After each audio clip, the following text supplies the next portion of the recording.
Les métiers visés par cette démarche participative étaient les métiers d'intervenante à domicile, sur le volet à la fois prévention des risques professionnels via une démarche de qualité de vie au travail, qui en même temps permettait d'attirer aussi de nouveaux profils.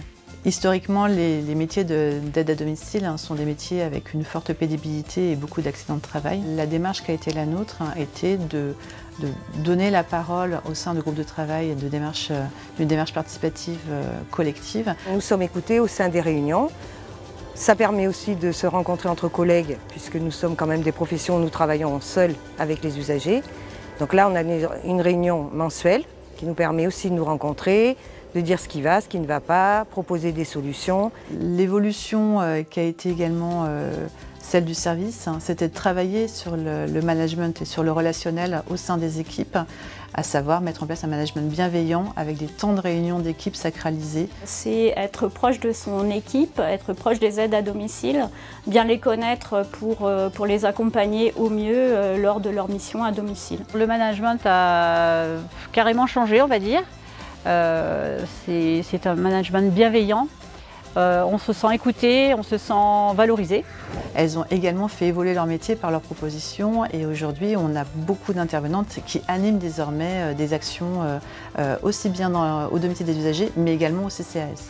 Sur proposition des groupes de travail, ont été mises en place une procédure de tutorat et d'intégration des nouveaux salariés. Le service de tutorat, en fait, il permet du coup à nos salariés expérimentés d'introduire les nouvelles venues pour justement un temps de présentation qui est bénéfique pour la nouvelle salariée et pour l'usager.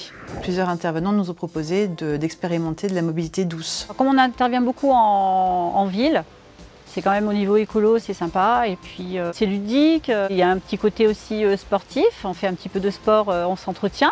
Ont été mises en place également une aide à la mobilité. Donc nous avons mis un minibus en place en partenariat avec la maison de retraite de Ghana pour aller sur les temps forts de Ghana. On est en train d'expérimenter actuellement les casques de réalité virtuelle 3D au domicile des usagers qui stimulent à la fois l'activité de mémoire et qui également permet de découvrir un outil numérique pour le 4e âge. Ce qui est particulièrement valorisant, c'est que les seniors nous témoignent en plus d'une amélioration de la qualité de service et au travers du taux de satisfaction nous indiquent qu'ils voient les bienfaits de cette action collective au niveau du service d'aide.